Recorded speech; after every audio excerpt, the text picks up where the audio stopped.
What's up, my dog? How you living? We ain't no regular civilians. I'm living good, you know. We are not the same, Miami. When we look at hindsight of where we been, Yeah. I'm living good today, man. Duncan Hines, man. Like, do you ever get a chance to like just reflect and you look back and see how flawed you was Yeah, bro. and you gotta live with that? That shit make me cringe, bro. Like, Shit makes me cringe, bro. how do you balance in those moments? How do you Yeah. you know, stir that ship in that moment? Like, I think honestly, y'all, we transparent, we all family. Bro, I still battle through that, bro. Sometimes I wince. I'm like, yeah. I'm talking about at dinner. I think about some bogus shit. Yeah. Like, golly, dog. But it's honestly just having awareness of that moment or that person or those things don't define you. And it's not like one of the tattoos that we talked about in the previous pod. It doesn't stain you or stamp you unless you allow it. But it is most definitely a battle, man, of thinking about, you know, some bullshit you done conjured up in your mind out the random. Yeah. And you like, one, how the hell did it get here? And I'm chilling. Yeah. That's the part that be killing me. I'm just chilling. And then something come to my mind, like some cringy shit of my past. Or like prior relationships should just be cringy as hell. I was like, oh my God. Like, Yeah. and maybe it's just like, you know what I'm saying, not being intentional in the moment. So now I'm in a clear headspace and I see myself as a different person. So what makes it cringe? Like the fact that it happened or the fact that you can't change it? Yeah, I think it's the fact about, of course. It's the fact about, maybe I can't change it, maybe. And it's just really not how I like to put my imprint. There's certain people, maybe you can attest, that some bullshit doesn't happen and you can't even refix it. Cause y'all not even like, y'all probably never gonna talk again. So that image of them, or I mean that image of you is like forever in our mind on this type shit, but I'm not that type person no more. So honestly, that's just like, you just kind of like have to have grace for yourself and honestly grace for them. Because depending on the moment or how traumatizing it was or how some bullshit it was, like you kind of do deserve them some space or maybe a moment when you get a shot, a chance, but yeah, man, it just be crazy. I think for me, just to play angel advocate here, Yeah. I look back at those mistakes, those flawed moments, and I use it to grade myself on like where I'm going and what I want now.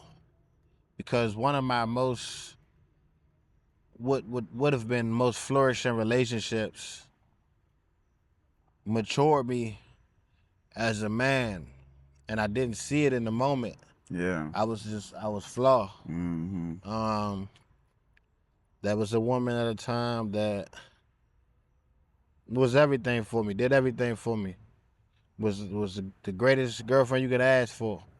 And I look back and see how I mistreated her and disrespected her, cheated on her, lied to her, manipulated her, all of the things.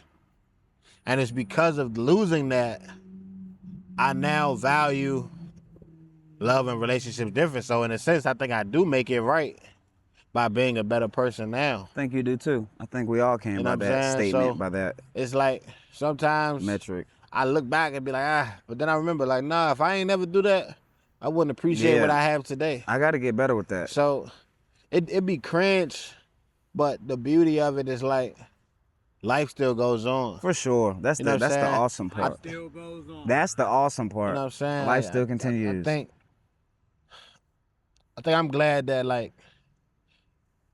I ain't die in my mess. Yeah, man. That's a flex. You know what I'm saying? Like that's a statement that I didn't die in my mess. I ain't die while I was a wild nigga. Yeah. You know what I'm saying? Like I got a chance to live and die a good man. Oh God. You know what I'm saying? Oh, so God. The cringe stuff in the past, I live with it knowing like that's a part of my testimony. Yeah. That's a part of my story. That's a part of God's glory. You know what I'm saying? Overly. So I say give yourself grace. Yeah. You know, look at it and just build on it. Yeah, and appreciate it. Cause honestly, it's okay to be wrong. It's okay for someone to kind of see you as something maybe that you're not. I mean, it's not up to me to change your mindset. It's up to me to change my mindset. Yeah. And how I shape this new relationship that I have with maybe, you know, a rekindling or you know what I'm saying, a new person, a new interaction, a new engagement, a new business endeavor. Because it doesn't always have to be people. Sometimes, especially like in entrepreneurship, like you fail heavy, especially early, and it can really derail you off your whole path or even a love of the game, a love of your craft. Yeah. But it's like, bro, that belt that just got laid upon you, now you got to motherfucking make belts now. Now you got to make something out that. Now you got to figure something out and become bigger than the problem, bigger than the past, bigger than the pain. Yeah. Ma used to say, don't let your past poison your future. So even thinking about that shit can literally poison and manipulate anything that you're going forward or going to, even by the law of attraction. You over here a wounded warrior and just hobbling around to the next path. Yeah. Instead of really patching yourself up, like, all right, these little legs working however they working, but we gonna get to this goal though. We gonna make this cheese. We gonna get to this, And to this further result. that point, I think it's important of how you view yourself. Yeah. Because if you continue to view yourself as your flaws, you attract what that season was. 100%. You attract what that person needed and craved and enjoyed. Yeah, you're You right. know what I'm saying? But you're right. the moment you begin to see yourself as the king, as the conqueror, as the overcomer, as the billionaire, There you go. now we attract like-minded people, like-minded energy. You know, Right. so don't cringe and hide from it. Yeah. Examine the stench. Use it. You know what I'm saying? Use it. Let it be the great navigator, the great equalizer. You know what I'm saying? I already know. You know, so I'm understanding what you're putting down. yeah, because you got to think like a blind person, like we talked about early on in the season, has to rely on every other sense. Yep. You know? Yeah. So in a sense, we got to be blind to our past and rely on our new senses. Yeah. Our new heightened senses. Our new heightened senses. Mm-hmm. You know what I'm saying? You got a chance to reapply yourself, reinvigorate yourself. So I think I look back at those flaw moments and I find the beauty in it. Yeah. Should be motivating. Yeah. It should be.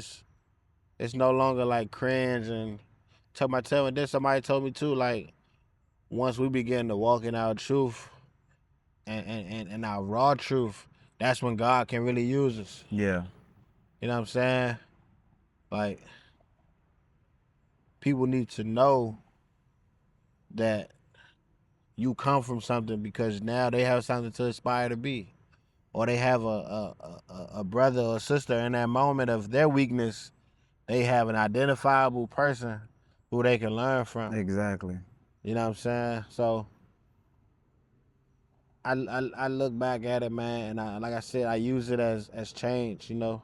And like you spoke about, you know, today, like, I think we was able to navigate that moment of confusion because for a split second, I don't know if you felt like this, but I know for me, for a split second, I remember where we came from. Yep. And it's like, okay, this is the moment right here. I felt that walking. Do I view my brother as who he was or as who he is and who he can be? You know what I'm saying? Wow. That's respect, though. You know what I'm saying? Because That's pivotal. because course. listen, That's pivotal. I'm gonna stop you real quick. Yeah. That's pivotal to long-lasting Relationships. Yeah. Yeah. in yeah, all aspects. yeah, That right there. yeah. That right there. I think that's the most crucial thing because not even just the like I said, the dealings you and I have had, but the dealings with me and your dad. You know what I'm saying? So it's like learning from those moments of how people view me or how I view people in those moments Yeah. of flaw or failure or whatever, how we want to talk it up. I can't let that stain live forever.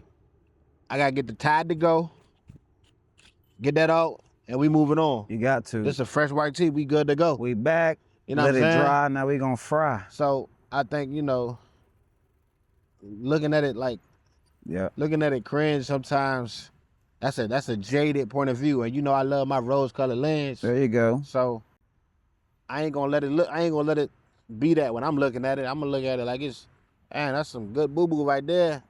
It's Lord. That was a healthy release. You know what I'm saying? And that's how you gotta do it. It has to be you're supposed to be bringing in positive deposits. Yes. Yes. And kill all of that madness and let those negative withdrawals all the way the fuck on out. Go ahead and clear that debt. I done paid that off. That's why it's in the back. And I remember one of my teachers said, that's why the rearview mirrors looks how the rearview mirror looks. And them side mirrors look how them side mirrors look. Explain that. Peep it. You would think that back mirror would be big as hell. Talking about the back, John? I mean, like the one that you look for your That's the rearview mirror. Rearview, John. Yeah. Are they big? No diddy. No wild shit like that. Like what are they? They're typically they're small. They're the smallest mirror you have. Exactly, because that's really not the worry about. Because that's the back. The rear to worry about is what's really going on right here. Your blind spots, what you're not really seeing, and what's really ahead of you. That's the most important. So that's why that's why the windshield is bigger than the rearview window. Yeah. Wow. That's how that is. And I'll never forget she told me that.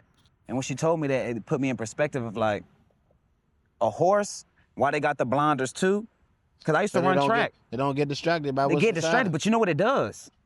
It slows you down, twin. Yeah. When you running like this, I ran track half my life, and you get to doing it, you're cooked. You get to doing it, you're cooked. Because your body is out of whack, out of momentum. You're out of balance. Your equilibrium ain't even tapped in right, twin. You over here twisting. So pretty much your thoughts distribute, kind of taken away from what you can physically do. Your thoughts take away from it, pretty much. Hell yeah. I think. Hell yeah. You say you sick, you can become sick. So that means the phrase "be where your feet are" is false. I've never heard that phrase before, actually. Get into that. So people say that like it's about being in this moment. Yeah. You know what I'm saying? Yeah. So because my feet is here, I need to be focusing on this moment, not out there. Yeah. Because I ain't out there. Yeah. That water can't do nothing to me right here. I can't do nothing to that water from right here. Maybe.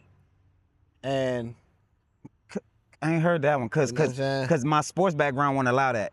Because it's like me, like my coach say, always stand on them toes, stay on. I wish a person would stay like to get railroaded. Like, you know what I'm saying? I ain't worried about this. I'm tapped in, I'm on my toes, I'm on my sensors. We rocking here, and that's why I got you.